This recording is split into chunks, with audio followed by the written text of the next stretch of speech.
langit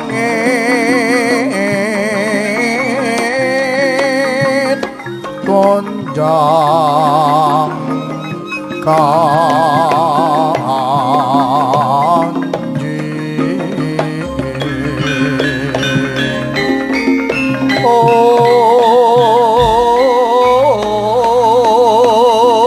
orep obang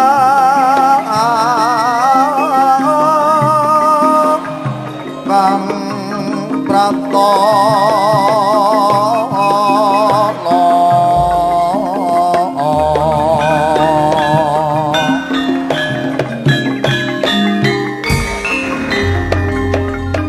lindu pimpi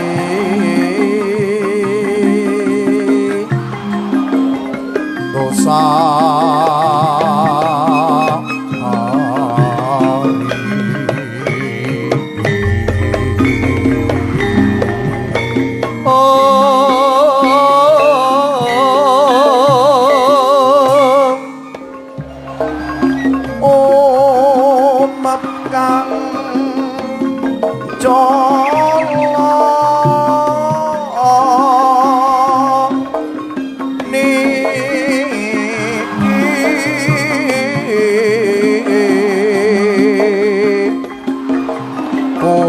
hati-hati klarine tiba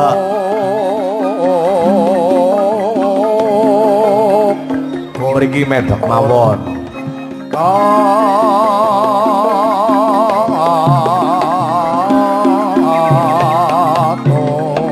ayah wae salae ora cangmo pati-pati ambon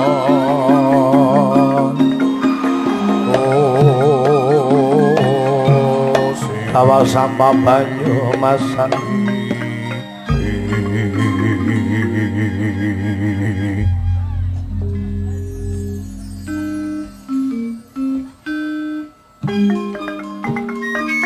sirono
sore-sore padang bola ayo kondo masinan Mas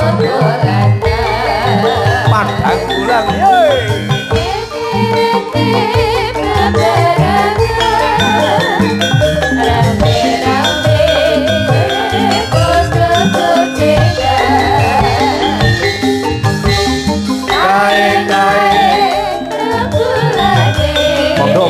mertuane Mas Solik. Dulur kan yo.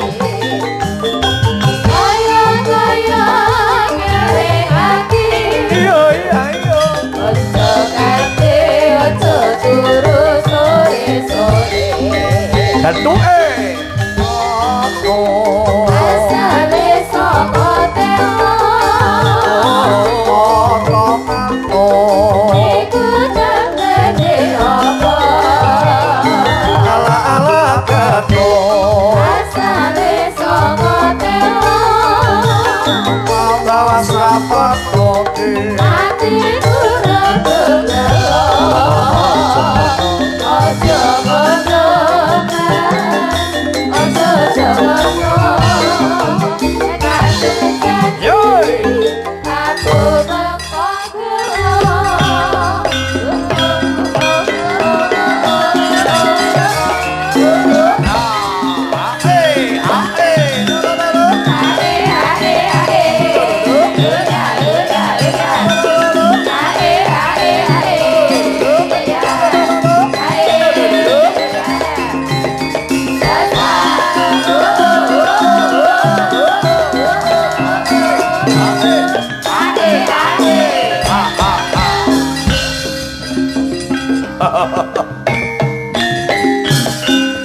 ngantian nasi ketibanan kelari.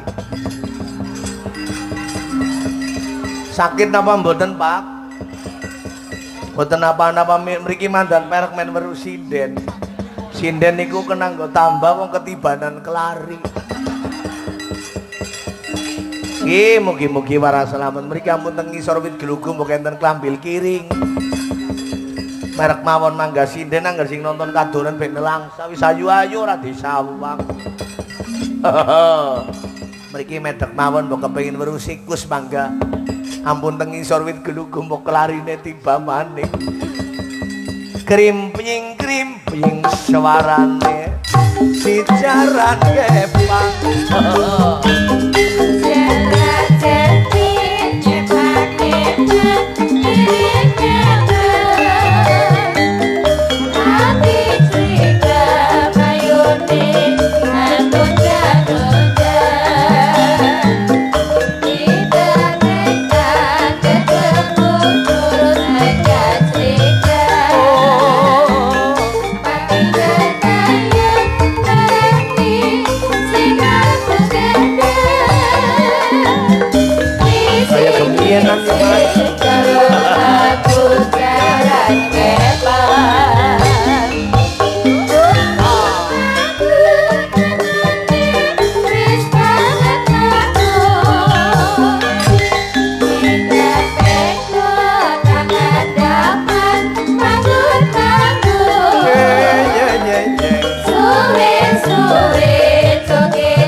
Monggo Mbak Trisni dipun sambung semanten kula.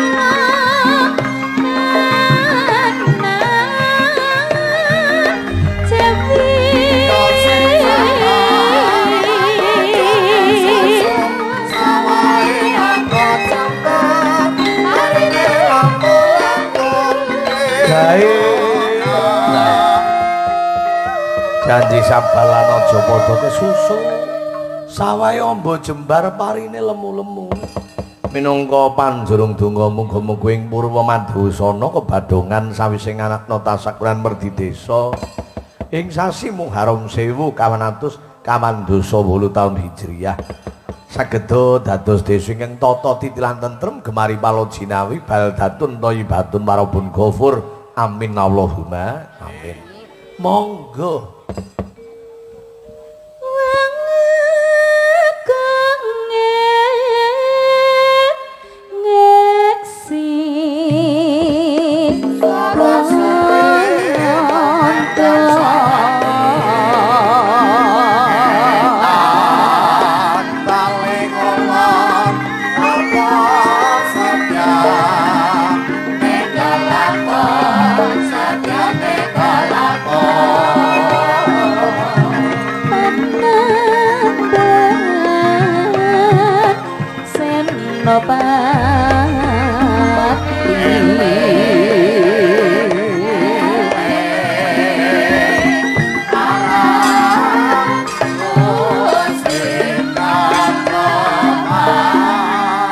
sasampunipun dipun paringi rejeki Mbak Trismi kudu eling marang sing peparing la in syakartum la azidanakum wa la in kafartum inna adzabi lasadid niku Mbak Trismi nggih sapa wonge sing gelem syukur marang nikmate Gusti insyaallah tambahi rezekine amin lan yen kufur marang nikmate Gusti ngono nampa bendu jenengan dadi sinden ya kudu bersyukur nggih sinden niku wanita penghibur. Nggih, mboten penghibur lah. Menghibur dhateng para sutresna. Nggih. Tegese niku menghibur lumantar budaya. Nggih. Nggih, suarane dijogo. Nggih. Aja wesek. Angkatan. Ora apa-apa. Dadi sinau ben kepiye carane? Lah nek saesek-eseken jenengan tesi berat tanggung jawab kula dalang niku sore tekan esuk. Kudu gawe cengkok, kudu gunem. Lah sinden mu modal kaya ngono kudune ya luwih awet samarang timbang dalang. Bismillah. Wira swara kudune luwih awet tinimbang dalang. Tanggung jawabe luwih abot. Ayo. Nunenu kepati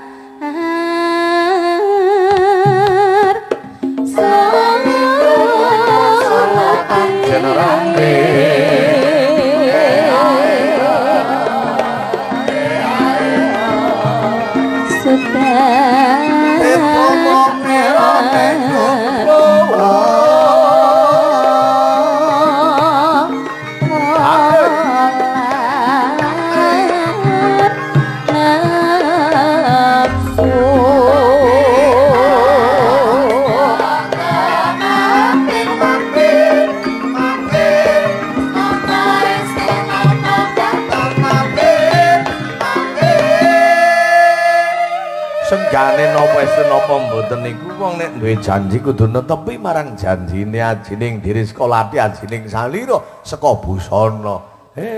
Wong aja mantla-mentli kebodadunge menungso ngendikane. Pancen senggane buwarang ngono ki mawa tembung kang becik ana pasemon kang apik kanggo srana piwulang tumrap kita sami. Ayo, Nduk.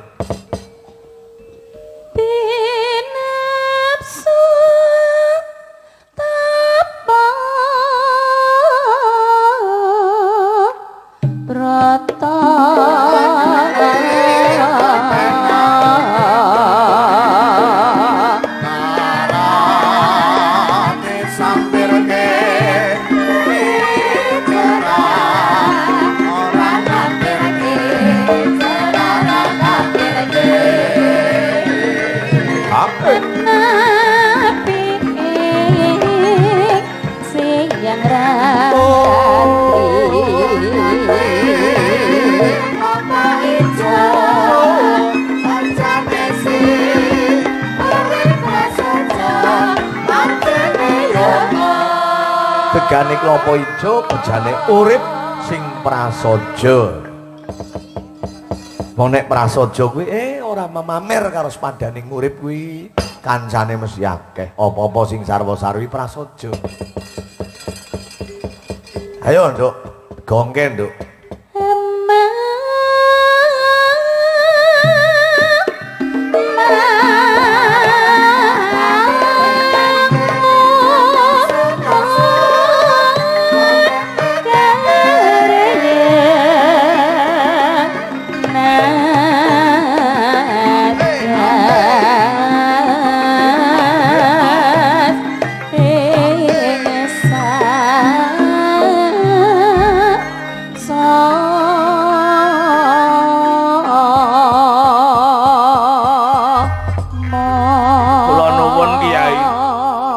Garing iya nala garing wau gending menapa Kyai? Gending sinom pari jotha. Oh nggih. Katur sinten menika Kyai? Katur para sutresna budaya lan para sesepuh kang kepareng rawuh. Oh nggih. Gandeng kula niki alirane aliran laretesi muda. Upami kula nyuwun kelagon jaman sak menika pareng menapa mboten? Kena. Kena nek aku wong tuwa senenge lagu nyugata para sesepuh. Lah niku canom nggo, canom nggih. Kula mikirke Kang Bawor ora mulih-mulih ben kanggo lelipur niki wonten Nawala kok ana layang. Nggih. Layang saka sapa nala garing? Menika salam dateng kula sak kanca rombongan pandemen budaya Jawi ngaturke rayu sagunging dumadi mundhut lagu Pante Logending. Katur para wiyoga ingkang padha laris manis saking kula. Pante Logending nggih. Kebumen niku nggih duwe objek wisata kathah sak menika. Mriko ler wonten Krakal pemandian air hangat. Apa meneh? Seniki alun-alun nggih pun bagus. Nek sore mesti rame. Ayo terus wisata teng pantai niku enten pantai Petanahan, pantai Puring, pantai Suwuk, enten Sagara, enten Menganti nek mung perkara Kebumen niku pariwisata niku mboten kirang. Ya yo saiki plesir ning Pante Logending. Nggih. Kula nyuwun semantenipun sapa nala garing? Kenti Wulandari. Kenti Wulandari.